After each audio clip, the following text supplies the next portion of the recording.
ಅಮೆರಿಕದ ಫ್ಲೋರಿಡಾ ಕರಾವಳಿಯಿಂದ ಸಮುದ್ರ ಮಾರ್ಗದಲ್ಲಿ ಕೇವಲ 90 ಮೈಲುಗಳಷ್ಟು ದೂರ ಹೋದ್ರೆ ನಮಗ್ ಸಿಗೋದು ಕ್ಯೂಬಾ ಅನ್ನುವಂತಹ ಒಂದು ಪುಟ್ಟ ದ್ವೀಪ ರಾಷ್ಟ್ರ. ಇವತ್ತು ಕ್ಯೂಬಾದ ಬೀದಿಗಳಲ್ಲಿ ಓಡಾಡುವಂತಹ ಆ ಹಳೆಯ ಮಾಡೆಲ್ ಕಾರುಗಳನ್ನು ನೋಡುವಾಗ ಜಗತ್ತಿಗೆ ಅದೊಂದು ಸುಂದರ ಪ್ರವಾಸಿ ತಾಣದ ಹಾಗೆ ಕಾಣಿಸಬಹುದು. ಆದ್ರೆ ನೆನಪಿರ್ಲಿ, ಆ ಹಳೆಯ ಕಾರುಗಳು ಕೇವಲ ಪ್ರವಾಸಿ ಆಕರ್ಷಣೆ ಅಲ್ಲ, ಬದಲಿಗೆ ಇಡೀ ಮಾನವ ಕುಲದ ಇತಿಹಾಸದಲ್ಲೇನೆ ಅತ್ಯಂತ ದೀರ್ಘಕಾಲದವರೆಗೆ ನಡೆದಂತಹ ಆರ್ಥಿಕ ದಿಗ್ಬಂಧನದ ಸಾಕ್ಷಿಗಳು. ಸೂಪರ್ ಪವರ್ ಅಮೆರಿಕ ತನಗೆ ಇಷ್ಟ ಇಲ್ಲದ ದೇಶಗಳ ಸರ್ಕಾರಗಳನ್ನ ಉರುಳಿಸೋದಿಕ್ಕೆ ಕೆಲವೇ ವಾರಗಳನ್ನ ತೆಗೆದುಕೊಳ್ತಾ ಇತ್ತು. ನಾವು ಈ ಹಿಂದಿನ ಸಂಚಿಕೆಗಳಲ್ಲಿ ನೋಡಿದಂತಹ ಗ್ವಾಟೆಮಾಲಾ ಮತ್ತೆ ಇರಾನ್ ದೇಶಗಳು ಅಮೆರಿಕದ CIA ಹೂಡಿದಂತಹ ರಹಸ್ಯ ಪಿತೂರಿಗಳಿಗೆ ಕೆಲವೇ ದಿನಗಳಲ್ಲಿ ಬಲಿಯಾಗಿತ್ತು. ಆದ್ರೆ ಅಮೆರಿಕದ ಮೂಗಿನ ಕೆಳಗೆ ಇದ್ದ ಕ್ಯೂಬಾ ಅನ್ನುವಂತಹ ಒಂದು ಪುಟ್ಟ ದೇಶವನ್ನ ಮಂಡಿ ಊಡ್ಸೋದಿಕ್ಕೆ ಅಮೆರಿಕಕ್ಕೆ ಒಂದೆರಡಲ್ಲ 6 ದಶಕಗಳ ಕಾಲ ಸಾಧ್ಯ ಆಗ್ಲಿಲ್ಲ ಅಂತ ಅಂದ್ರೆ ನೀವು ನಂಬ್ತೀರಾ? ಯಾವ ಅಮೆರಿಕ ಕಮ್ಯುನಿಸಂ ಸಿದ್ಧಾಂತವನ್ನ ಅಳಿಸಿ ಹಾಕೋದಿಕ್ಕೆ ಜಗತ್ತಿನಾದ್ಯಂತ ಕೋಟ್ಯಾಂತರ ಡಾಲರ್ ಹಣ ಮತ್ತೆ ಶಸ್ತ್ರಾಸ್ತ್ರಗಳನ್ನ ಸುರಿತೋ, ಅದೇ ಅಮೆರಿಕದ ಕಣ್ಣಿಗೆ ಕಣ್ಣಿಟ್ಟು ನಿಂತಹ ದೇಶ ಕ್ಯೂಬಾ. ಅಮೆರಿಕದ 12 ಜನ ಅಧ್ಯಕ್ಷರು ಬಂದ್ ಹೋದ್ರು. ಶ್ವೇತ ಭವನದ 100 ನೀತಿಗಳು ಬದಲಾದವು. ಆದ್ರೂ ಕ್ಯೂಬಾವನ್ನ ಸಂಪೂರ್ಣವಾಗಿ ವಶಪಡಿಸಿಕೊಳ್ಳೋದಕ್ಕೆ ಅಮೆರಿಕಕ್ಕೆ ಸಾಧ್ಯ ಆಗ್ಲೇ ಇಲ್ಲ. ಇವತ್ತು ನಮ್ಮ ಬೆಚ್ಚಿ ಬೀಳಿಸುವ ಅಮೆರಿಕ ಫೈಲ್ ಸರಣಿಯ 5ನೇ ಭಾಗದಲ್ಲಿ ನಾವು ಇತಿಹಾಸದ ಅತ್ಯಂತ ರೋಚಕ ಮತ್ತೆ ಅಸಾಮಾನ್ಯ ಪ್ರತಿರೋಧದ ನಿಜ ಕಥೆಯನ್ನ ನಿಮ್ಮ ಮುಂದೆ ಇಡ್ತಾ ಇದ್ದೀವಿ. ಇದು ಕೇವಲ ಒಂದು ದೇಶದ ಕಥೆ ಅಲ್ಲ, ಬದಲಿಗೆ ಅಮೆರಿಕದ CIA ಹೂಡಿದ 100 ಹತ್ಯೆಯ ಸಂಚುಗಳನ್ನ ಸೋಲಿಸಿ ಸಾಮ್ರಾಜ್ಯಶಾಹಿ ಶಕ್ತಿಯನ್ನೇ ಬೆಚ್ಚಿ ಬೀಳಿಸಿದಂಥ ಫಿಡೆಲ್ ಕ್ಯಾಸ್ಟ್ರೋ ಮತ್ತೆ ಕ್ಯೂಬಾ ಜನರ ಭಾರೀ ಸಾಹಸದ ಇತಿಹಾಸ.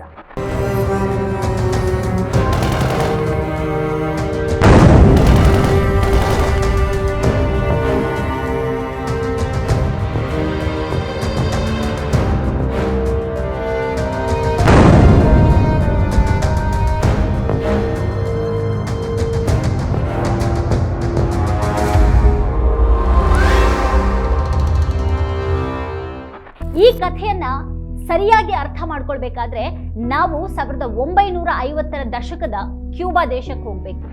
ಆ ಸಮಯದಲ್ಲಿ ಕ್ಯೂಬಾದಲ್ಲಿ ಪ್ರಜಾಪ್ರಭುತ್ವ ಇರಲಿಲ್ಲ, ಬದಲಿಗೆ ಫುಲ್ಗೆನ್ಸಿಯೋ ಬ್ಯಾಟಿಸ್ಟಾ ಅನ್ನುವಂಥ ಅತ್ಯಂತ ಕ್ರೂರ ಮಿಲಿಟರಿ ಸರ್ವಾಧಿಕಾರಿಯ ಆಡಳಿತ ಇತ್ತು. ಈ ಬ್ಯಾಟಿಸ್ಟಾ ಅಮೆರಿಕದ ಶ್ವೇತ ಭವನ ಮತ್ತೆ ಅಮೆರಿಕದ ಭೂಗತ ಮಾಫಿಯಾ ಡಾನ್ಗಳ ಗುಲಾಮನಾಗಿದ್ದವನು. ಅವತ್ತು ಕ್ಯೂಬಾದ ರಾಜಧಾನಿ ಹವಾನ ನಗರ ಹೇಗಿತ್ತು ಗೊತ್ತಾ? ಅದನ್ನ ಅಮೆರಿಕದ ಶ್ರೀಮಂತ ಮೋಜಿನ ತಾಣ ಅಂತ ಕರೆಯಲಾಗ್ತಾ ಇತ್ತು. ಅಮೆರಿಕದಲ್ಲಿ ಕಾನೂನು ಬಾಹಿರ ಆಗಿದ್ದಂತಹ ಜೂಜಾಟ, ವೇಶ್ಯಾವಾಟಿಕೆ ಮತ್ತೆ ಮಾದಕ ದ್ರವ್ಯಗಳ ದಂಧೆಯನ್ನ ಅಮೆರಿಕದ ಮಾಫಿಯಾ ನಾಯಕರಾದ ಲಕ್ಕಿ ಲುಸಿಯಾನೋ ಮತ್ತೆ ಮೇಯರ್ ಲ್ಯಾನ್ಸ್ಕಿ ಅನ್ನುವಂತಹ ಕ್ರಿಮಿನಲ್ಗಳು ಹವಾನಾ ನಗರದ ದೊಡ್ಡ ದೊಡ್ಡ ಹೋಟೆಲ್ಗಳಲ್ಲಿ ಬಹಿರಂಗವಾಗಿಯೇ ನಡೆಸ್ತಾ ಇದ್ರು. ಕ್ಯೂಬಾದ ಸರ್ವಾಧಿಕಾರಿ ಬ್ಯಾಟಿಸ್ಟಾಗೆ ಈ ಮಾಫಿಯಾ ಗ್ಯಾಂಗ್ಗಳಿಂದ ಭಾರಿ ಮೊತ್ತದ ಲಂಚ ಸಿಗ್ತಾ ಇತ್ತು. ಆಗ ಆ ದೇಶದ ಆರ್ಥಿಕತೆಯ ಸ್ಥಿತಿ ಚಿಂತಾಜನಕವಾಗಿತ್ತು. ಕ್ಯೂಬಾದ 80%ಕ್ಕಿಂತನೂ ಹೆಚ್ಚು ಸಕ್ಕರೆ ತೋಟಗಳು, ಜಾನುವಾರು ಫಾರ್ಮ್ಗಳು, ವಿದ್ಯುತ್ ಮತ್ತೆ ದೂರ ಸಂಪರ್ಕ ವ್ಯವಸ್ಥೆ ಇವೆಲ್ಲವೂ ಕೂಡ ಅಮೆರಿಕದ ಮಲ್ಟಿ ನ್ಯಾಷನಲ್ ಕಂಪನಿಗಳ ಒಡೆತನದಲ್ಲಿದೆ. ಕ್ಯೂಬಾದ 60%ಕ್ಕೂ ಹೆಚ್ಚು ಜನ ಕೃಷಿ ಕಾರ್ಮಿಕರು ಕಡು ಬಡತನದಲ್ಲಿ ವರ್ಷದ ಅರ್ಧ ಭಾಗ ಕೆಲಸ ಇಲ್ಲದೇನೆ ಹಸಿವಿನಿಂದ ಸಾಯ್ತಾ ಇದ್ರು.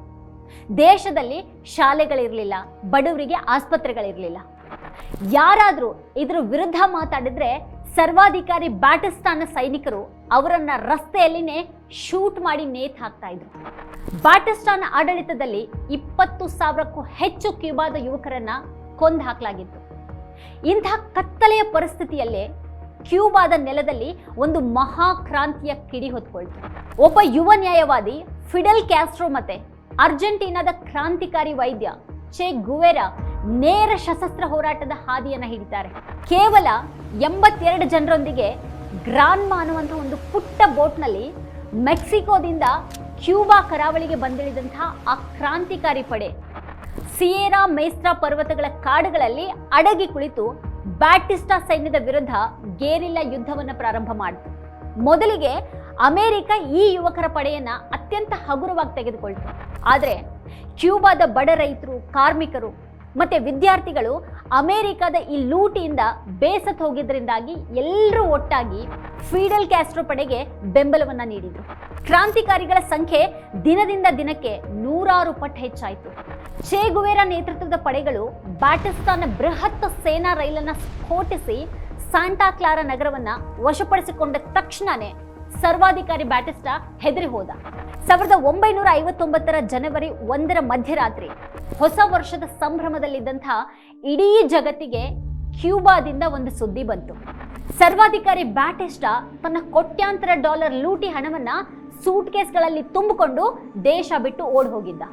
1959 ಜನವರಿ 8ರಂದು ಫಿಡೆಲ್ ಕ್ಯಾಸ್ಟ್ರೋ ತನ್ನ ಕ್ರಾಂತಿಕಾರಿ ಪಡೆಯೊಂದಿಗೆ ಹವಾನಾ ನಗರವನ್ನ ಪ್ರವೇಶ ಮಾಡಿದ್ರು. ಕ್ಯೂಬಾದಲ್ಲಿ ಜನರ ಕ್ರಾಂತಿ ಯಶಸ್ವಿಯಾಗಿತ್ತು. ಅಧಿಕಾರಕ್ಕೆ ಬಂದ ತಕ್ಷಣನೇ ಫಿಡೆಲ್ ಕ್ಯಾಸ್ಟ್ರೋ ಸರ್ಕಾರ ಮಾಡಿದಂತಹ ಮೊದಲ ಕೆಲಸ ಏನ್ ಗೊತ್ತಾ? ಅಮೆರಿಕದ ಕಂಪನಿಗಳು ಲೂಟಿ ಮಾಡಿದಂತಹ ಲಕ್ಷಾಂತರ ಎಕರೆ ಕೃಷಿ ಭೂಮಿಯನ್ನ ರಾಷ್ಟ್ರೀಕರಣಗೊಳಿಸಿ ಬಡ ರೈತರಿಗೆ ಹಂಚಿದ್ರು. ಅಮೆರಿಕದ ಮಾಫಿಯಾ ನಡೆಸ್ತಾ ಇದ್ದಂತಹ ಕ್ಯಾಸಿನೋಗಳನ್ನ ಬಂದ್ ಮಾಡಿಸಿದ್ರು. ದೇಶದ ಇಡೀ ಶಿಕ್ಷಣ ಮತ್ತೆ ಆರೋಗ್ಯ ವ್ಯವಸ್ಥೆಯನ್ನ ಸಂಪೂರ್ಣವಾಗಿ ರಾಷ್ಟ್ರೀಕರಣಗೊಳಿಸಿದ್ರು. ಅವೆರಡು ಜನರಿಗೆ ಉಚಿತ ಅಂತ ಘೋಷಣೆ ಮಾಡಲಾಯಿತು. ಇದೇ ಅಮೆರಿಕಕ್ಕೆ ಸಹಿಸೋದಿಕ್ಕೆ ಸಾಧ್ಯವಾಗದಂತಹ ವಿಷಯ ಆಯಿತು. ಅಮೆರಿಕದ ಮೂಗಿನ ಕೆಳಗೆ ಇದ್ದಂಥ ಈ ದೇಶವೊಂದು ಅಮೆರಿಕದ ಕಂಪನಿಗಳ ಆಸ್ತಿಯನ್ನ ವಶಪಡಿಸಿಕೊಂಡು ತನ್ನದೇ ಸ್ವಂತ ಆಡಳಿತ ನಡೆಸೋದನ್ನ ಶ್ವೇತಭವನ ಅದು ಹೇಗೆ ಸಹಿಸಿತು? ಅಮೆರಿಕ ತಕ್ಷಣನೇ ಕ್ಯೂಬಾವನ್ನ ಮತ್ತೆ ಫಿಡೆಲ್ ಕ್ಯಾಸ್ಟ್ರೋ ಅವರನ್ನ ಭೂಪಟದಿಂದಾನೇ ಅಳಿಸಿ ಹಾಕೋದಿಕ್ಕೆ ತನ್ನ ರಹಸ್ಯ ಆಪರೇಷನ್ಗಳನ್ನ ಪ್ರಾರಂಭ ಮಾಡಿತು. ಫಿಡೆಲ್ ಕ್ಯಾಸ್ಟ್ರೋ ಆಡಳಿತವನ್ನ ಉರುಳಿಸೋದಿಕ್ಕೆ ಅಮೆರಿಕದ ಗುಪ್ತಚರ ಸಂಸ್ಥೆ CIA ಒಂದು ವ್ಯವಸ್ಥಿತವಾದ ಮಿಲಿಟರಿ ಯೋಜನೆಯನ್ನ ರೂಪಿಸಿತು. ಕ್ಯೂಬಾದಿಂದ ಓಡ್ ಹೋಗಿ ಅಮೆರಿಕದ ಮಿಯಾಮಿಯಲ್ಲಿ ಆಶ್ರಯ ಪಡೆದಿದ್ದಂತಹ ಬ್ಯಾಟಿಸ್ಟಾನ ಹಳೆಯ ಬೆಂಬಲಿಗರನ್ನ ಮತ್ತೆ ದೇಶದ್ರೋಹಿಗಳನ್ನ ಒಟ್ಟುಗೂಡಿಸಿ CIA ಬ್ರಿಗೇಡ್ 2506 ಅನ್ನುವಂತಹ ಒಂದು ನಕಲಿ ಸೈನ್ಯವನ್ನ ರೆಡಿ ಮಾಡಿತು. ಇವರಿಗೆ ಗ್ವಾಟೆಮಾಲಾದ ಕಾಡುಗಳಲ್ಲಿ ಅಮೆರಿಕದ ಅತ್ಯಾಧುನಿಕ ಶಸ್ತ್ರಾಸ್ತ್ರಗಳು ಮತ್ತೆ ಯುದ್ಧ ವಿಮಾನಗಳ ತರಬೇತಿಯನ್ನ ನೀಡಲಾಯಿತು. 1961 ಏಪ್ರಿಲ್ 17ರಂದು ಅಮೆರಿಕದ ಹೊಸ ಅಧ್ಯಕ್ಷ ಜಾನ್ ಎಫ್ ಕೆನಡಿ ಅವರ ಅನುಮತಿಯೊಂದಿಗೆ CIA ಬೆಂಬಲಿತ ಈ 1400 ಸೈನಿಕರ ಪಡೆ ಕ್ಯೂಬಾದ ದಕ್ಷಿಣ ಕರಾವಳಿಯ ಬೇ ಆಫ್ ಫಿಗ್ಸ್ ಅನ್ನುವಂತಹ ಜಾಗದಲ್ಲಿ ಕಡಲಿನ ಮೂಲಕ ನುಗ್ಗಿತು. ಕ್ಯೂಬಾದ ಜನರು ತಮ್ಮ ಸರ್ಕಾರದ ವಿರುದ್ಧ ದಂಗೆ ಎದ್ದು ಅಮೆರಿಕದ ಸೇನೆಯನ್ನು ಸ್ವಾಗತಿಸ್ತಾರೆ ಅಂತ CIA ಭಾವಿಸಿತು. ಆದರೆ ಅಲ್ಲಿ ನಡೆದಿದ್ದೇ ಬೇರೆ. ಆಕ್ರಮಣದ ಸುದ್ದಿ ತಿಳಿದ ತಕ್ಷಣ 34 ವರ್ಷದ ಯುವ ಅಧ್ಯಕ್ಷ ಫಿಡೆಲ್ ಕ್ಯಾಸ್ಟ್ರೋ ಸ್ವತಃ ರಣರಂಗಕ್ಕೆ ಧುಮುಕಿದ್ರು. ಅವರು ಸ್ವತಃ ಒಂದು ಮಿಲಿಟರಿ ಟ್ಯಾಂಕ್ ಅನ್ನ ಚಲಾಯಿಸ್ತಾ ಮುಂಚೂಣಿಯಲ್ಲಿ ನಿಂತ್ಕೊಂಡು ಕ್ಯೂಬಾ ಸೈನ್ಯವನ್ನ ಮುನ್ನಡೆಸಿದ್ರು. ಕ್ಯೂಬಾದ ಸಾಮಾನ್ಯ ರೈತರು ಕೈಯಲ್ಲಿ ಬಂದೂಕುಗಳನ್ನ ಹಿಡಿದು ಅಮೆರಿಕದ ಸೈನ್ಯದ ವಿರುದ್ಧ ಸಿಡಿದು ಬಿದ್ದಿದ್ರು. ಕೇವಲ 72 ಗಂಟೆಗಳಲ್ಲಿ ಅಂದ್ರೆ 3 ದಿನಗಳಲ್ಲಿ ಕ್ಯೂಬಾ ಸೈನ್ಯ ಅಮೆರಿಕದ ಆ ಇಡೀ ಆಕ್ರಮಣ ಪಡೆಯನ್ನ ಧೂಳಿಪಟ ಮಾಡಿತು. 100ಕ್ಕೂ ಹೆಚ್ಚು CIA ಏಜೆಂಟರು ಸತ್ತೋದ್ರು. ಮತ್ತೆ 1189 ಸೈನಿಕರು ಜೀವ ಭಯದಿಂದ ಕ್ಯೂಬಾ ಸೇನೆಗೆ ಶರಣಾದರು. ಇಡೀ ಜಗತ್ತಿನೆದುರು ಅಮೆರಿಕಾದಂಥ ಮಹಾ ಸೂಪರ್ ಪವರ್ಗೆ ಇದು ಅತ್ಯಂತ ದೊಡ್ಡ ಮುಖಭಂಗ ಆಯಿತು. ಜಾನ್ ಎಫ್ ಕೆನಡಿ ನಾಚಿಕೆಯಿಂದ ತಲೆ ತಗ್ಗಿಸಬೇಕಾಯಿತು. ಕ್ಯೂಬಾವನ್ನ ಮಿಲಿಟರಿ ಬಲದಿಂದ ಗೆಲ್ಲೋದಿಕ್ ಸಾಧ್ಯವಿಲ್ಲ ಅಂತ ತಿಳಿದ ತಕ್ಷಣ ಅಮೆರಿಕ ಅತ್ಯಂತ ವಿಕೃತ ಆಟಕ್ಕೆ ಕೈ ಹಾಕಿತು. ಯುದ್ಧದಲ್ಲಿ ಸೋತ CIAಗೆ ಈಗ ಫಿಡೆಲ್ ಕ್ಯಾಸ್ಟ್ರೋ ಅವರನ್ನ ಒಟ್ಟಿನಲ್ಲಿ ಹೇಗಾದ್ರೂ ಮಾಡಿ ಕೊಲ್ಲಲೇಬೇಕು ಅನ್ನುವಂಥ ಒಂದು ಹುಚ್ಚಿಡಿತು. ಅಮೆರಿಕದ ಗುಪ್ತಚರ ಇಲಾಖೆ ಕ್ಯಾಸ್ಟ್ರೋ ಹತ್ಯೆಗಾಗಿ ರೂಪಿಸಿದಂತಹ ಯೋಜನೆಗಳ ಸಂಖ್ಯೆ ಎಷ್ಟು ಗೊತ್ತಾ? 638. 638 ಬಾರಿ ಅಮೆರಿಕದ ಹತ್ಯಾ ಸಂಚಿನಿಂದ ಪಾರಾದವರು ಫಿಡೆಲ್ ಕ್ಯಾಸ್ಟ್ರೋ. ಇದು ಯಾವುದೇ ಸಿನಿಮಾದ ಕಥೆ ಅಲ್ಲ. ಅಮೆರಿಕ ಸರ್ಕಾರದ ಚರ್ಚ್ ಕಮಿಟಿ ನಡೆಸಿದಂತಹ ಒಂದು ತನಿಖೆಯಲ್ಲಿ ಬಹಿರಂಗವಾಗಿರುವಂತಹ ಅಧಿಕೃತ ದಾಖಲೆಗಳಲ್ಲಿನ ಸತ್ಯ ಇದೆ. ಕ್ಯಾಸ್ಟ್ರೋ ಅವರನ್ನ ಕೊಲ್ಲೋದಿಕ್ಕೆ CIA ಬಳಸಿದಂತಹ ಕೆಲವು ವಿಚಿತ್ರ ಮತ್ತೆ ವಿಕೃತ ತಂತ್ರಗಳ ಇತಿಹಾಸ ನಿಜಕ್ಕೂ ಆಘಾತಕಾರಿಯಾಗಿದೆ. ಫಿಡೆಲ್ ಕ್ಯಾಸ್ಟ್ರೋ ಅವರಿಗೆ ಸಿಗಾರ್ ಸೇದುವಂತಹ ಒಂದು ಹವ್ಯಾಸ ಇತ್ತು ಅನ್ನೋ ಕಾರಣಕ್ಕೆ ಅವ್ರ ಕಚೇರಿಯೊಳಗೆ ಸ್ಫೋಟಗೊಳ್ಳುವಂತಹ ರಾಸಾಯನಿಕ ತುಂಬಿದಂತಹ ಸಿಗಾರನ್ನ ತಲುಪಿಸೋದಿಕ್ಕೆ CIA ಯತ್ನಿಸಿ ವಿಫಲ ಆಗಿತ್ತು. ಅಷ್ಟೇ ಅಲ್ಲ, ಅವರಿಗೆ ಸಮುದ್ರದಲ್ಲಿ ಈಜೋದು ಅಂತ ಅಂದ್ರೆ ಇಷ್ಟ ಅನ್ನೋ ಕಾರಣಕ್ಕಾಗಿ ಉಡುಗೊರೆಯಾಗಿ ನೀಡೋದಕ್ಕೆ ಕ್ಷಯರೋಗದ ರೋಗಾಣುಗಳನ್ನು ತುಂಬಿದಂತಹ ಒಂದು ವಿಷಪೂರಿತ ಡೈವಿಂಗ್ ಸೂಟ್ ಅನ್ನ ಕೂಡ ಸಿದ್ಧಪಡಿಸಲಾಗಿತ್ತು. ಕ್ಯಾಸ್ಟ್ರೋ ಅವರ ಗಡ್ಡ ಇಡೀ ಜಗತ್ತಿನಲ್ಲೇನೆ ಅವರ ಕ್ರಾಂತಿಯ ಗುರುತಾಗಿದ್ದರಿಂದ ಅವರ ಬೂಟುಗಳ ಒಳಗೆ ಥೇಲಿಯಂ ಸಾಲ್ಟ್ ಅನ್ನುವಂಥ ಒಂದು ಪುಡಿಯನ್ನ ಇಟ್ಟು ಅದನ್ನ ಮುಟ್ಟಿದ ತಕ್ಷಣನೇ ಅವರ ಇಡೀ ಗಡ್ಡ ಉದುರು ಹೋಗೋ ಹಾಗೆ ಮಾಡಿ ಜಗತ್ತಿನೆದುರು ಅವರಿಗೆ ಅವಮಾನಿಸಬೇಕು ಅನ್ನೋದು CIA ಹಾಕಿದಂಥ ಮತ್ತೊಂದು ವಿಕೃತ ಯೋಚನೆ ಆಗಿತ್ತಿದೆ. ಇನ್ನು ಇದೆಲ್ಲದಕ್ಕಿಂತನೂ ರೋಚಕ ಸಂಗತಿ ಏನು ಅಂತ ಅಂದ್ರೆ, CIA ಕ್ಯಾಸ್ಟ್ರೋ ಅವರ ಮಾಜಿ ಪ್ರೇಯಸಿ ಮಾರ್ಲಿತಾ ಲೊರೆನ್ಸ್ ಎಂಬಾಕೆಯನ್ನ ಖರೀದಿ ಮಾಡಿ ಆಕೆಯ ಕೈಗೆ ವಿಷದ ಮಾತ್ರೆಗಳನ್ನ ಕೊಟ್ಟು ಹವಾನ ಕಳಿಸಿದ್ರು.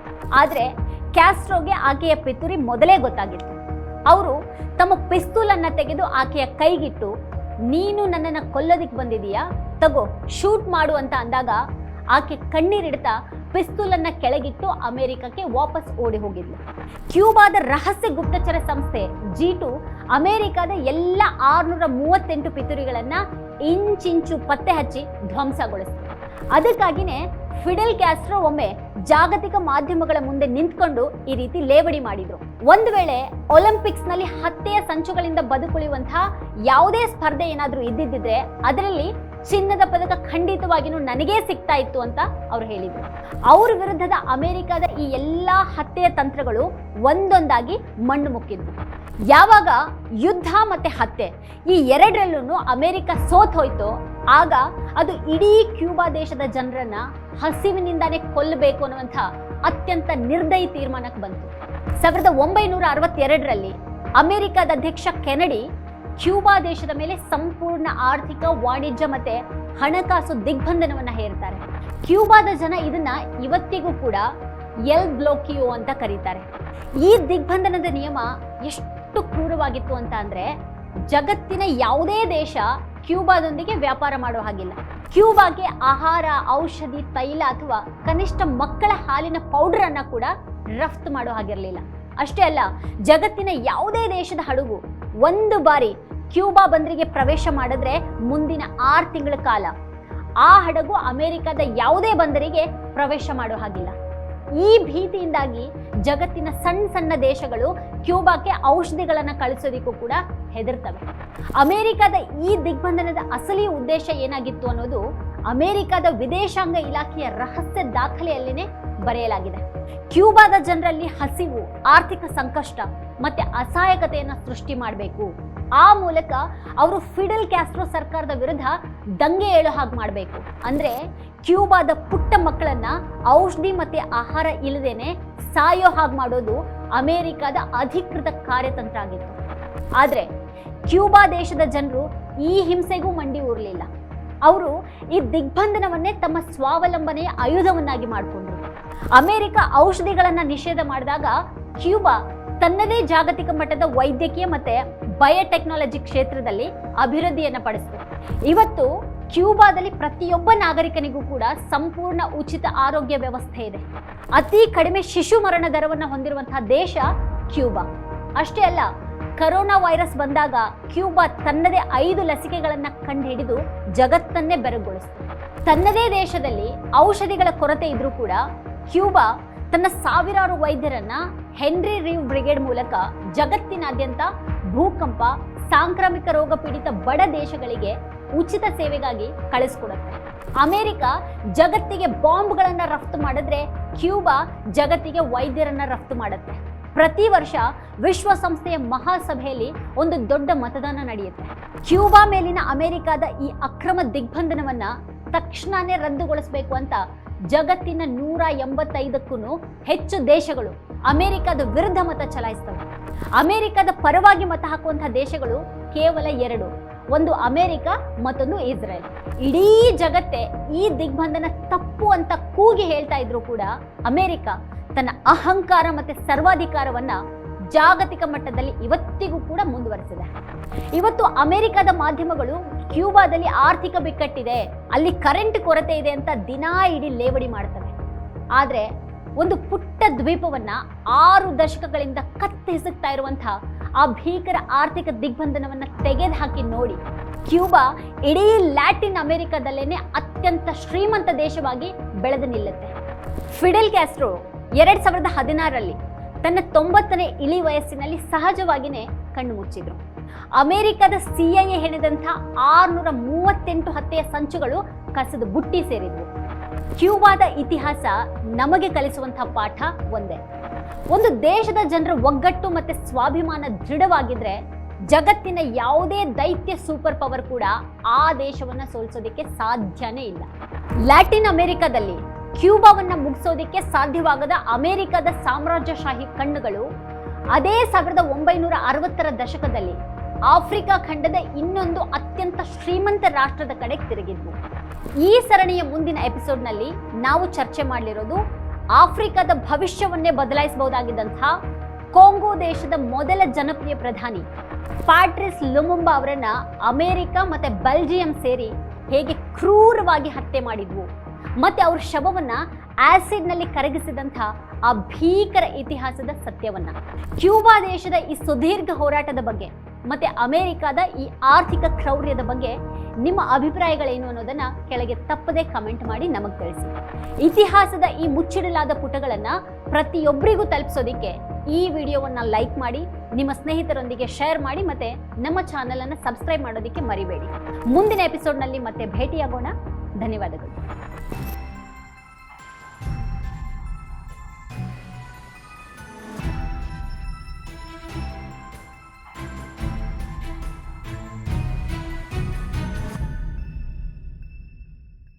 ನಮ್ಮ ಕಾರ್ಯಕ್ರಮಗಳನ್ನು ನೀವು ನೋಡ್ತಾ ಇದ್ರೆ ನಮ್ಮ ಚಾನೆಲ್ ಅನ್ನ ಸಬ್ಸ್ಕ್ರೈಬ್ ಮಾಡಿ, ಪಕ್ಕದ ಬೆಲ್ ಐಕಾನ್ ಒತ್ತಿ ನಮ್ಮನ್ನ ಬೆಂಬಲಿಸಿ. ಹಾಗೆ ನಮ್ಮ ಕಾರ್ಯಕ್ರಮಗಳನ್ನ ಲೈಕ್ ಮಾಡಿ, ಕಮೆಂಟ್ ಮಾಡಿ, ಅದನ್ನ ಬೇರೆಯವರಿಗೂ ವಾಟ್ಸ್ಆಪ್ ಮೂಲಕ ಶೇರ್ ಮಾಡಿ. ನೀವು ಹೀಗೆ ಮಾಡಿದಾಗ ನಮ್ಮ ಚಾನೆಲ್ ಮತ್ತಷ್ಟು ಜನರಿಗೆ ತಲುಪಲು ನೀವು ನಮ್ಮೊಂದಿಗೆ ಸಹಕರಿಸಿದ ಹಾಗಾಗುತ್ತೆ. ಇದು ನೀವು ಯಾವುದೇ ಖರ್ಚಿಲ್ಲದೆ ಕೆಲವೇ ಸೆಕೆಂಡುಗಳಲ್ಲಿ ನೀಡಬಹುದಾದ ಸಹಕಾರ. ಧನ್ಯವಾದಗಳು.